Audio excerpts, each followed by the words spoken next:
The Oval Portrait by Edgar Allan Poe.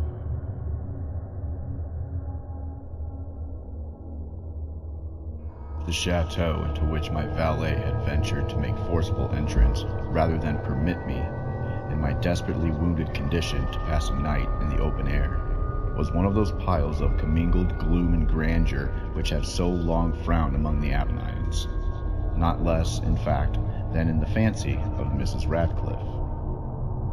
To all appearance, it had been temporarily and very lately abandoned. We established ourselves in one of the smallest and least sumptuously furnished apartments. It lay in a remote turret of the building. Its decorations were rich, yet tattered and antique. Its walls were hung with tapestry and bedecked with manifold and multiform memorial trophies, together with an unusually great number of very spirited modern paintings in frames of rich golden arabesque. In these paintings, which depended from the walls not only in their main surfaces, but in very many nooks which the bizarre architecture of the chateau rendered necessary.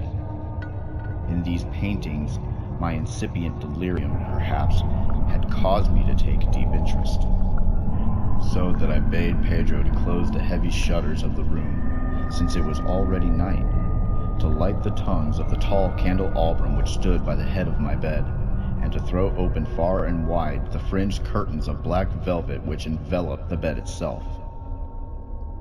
I wished all this done that I might resign myself, if not to sleep, at least alternately to the contemplation of these pictures, and the perusal of a small volume which had been found upon the pillow, and which purported to criticize and describe them. Long I read, and devotedly I gazed. Rapidly and gloriously the hours flew by, and the deep midnight came. The position of the candelabrum displeased me, and outreaching my hand with difficulty, rather than disturb my slumbering valet, I placed it so as to throw its rays more fully upon the book. But the action produced an effect altogether unanticipated. The rays of the numerous candles, for there were many, now fell within a niche of the room which had hitherto been thrown into deep shade by one of the bedposts. I thus saw in vivid light a picture all unnoticed before. It was the portrait of a young girl just ripening into womanhood. I glanced at the painting hurriedly, and then closed my eyes.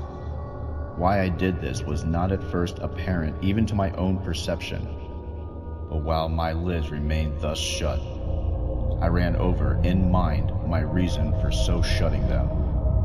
It was an impulsive movement to gain time for thought, to make sure that my vision had not deceived me, to calm and subdue my fancy for a more sober and more certain gaze. In a very few moments I again looked fixedly at the painting. That I now saw aright I could not, and would not doubt, for the first flashing of the candles upon the canvas had seemed to dissipate the dreamy stupor which was stealing over my senses, and to startle me at once into waking life. The portrait, I have already said, was that of a young girl. It was a mere head and shoulders done in what is technically termed a vignette manner, much in the style of the favorite heads of Sully. The arms, the bosom, and even the ends of the radiant hair melted imperceptibly into the vague yet deep shadow which formed the background of the whole.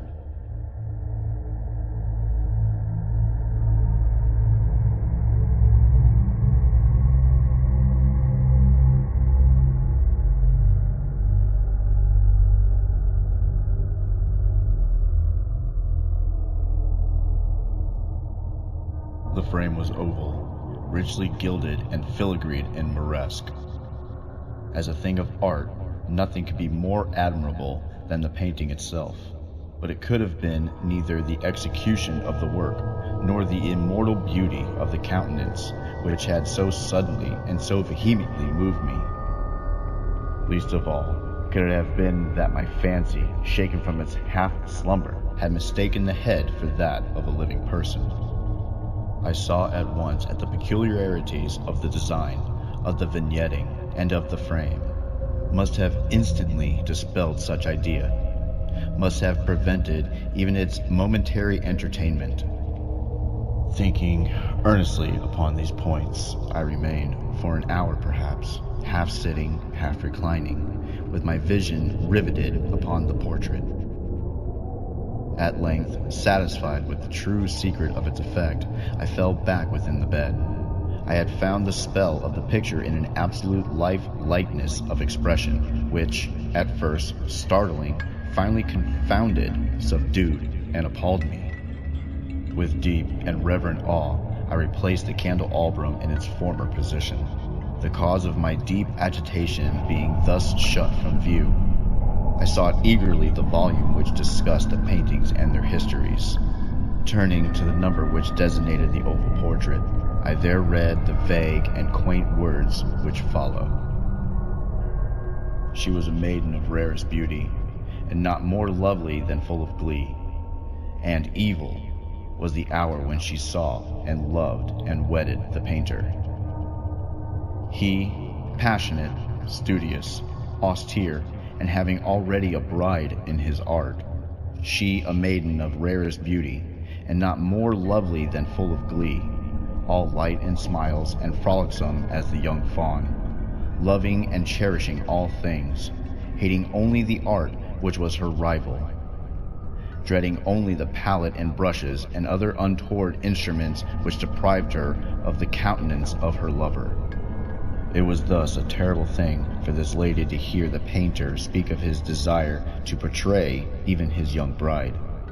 But she was humble and obedient, and sat meekly for many weeks in the dark, high-turret chamber where the light dripped upon the pale canvas only from overhead. But he, the painter, took glory in his work, which went on from hour to hour and from day to day.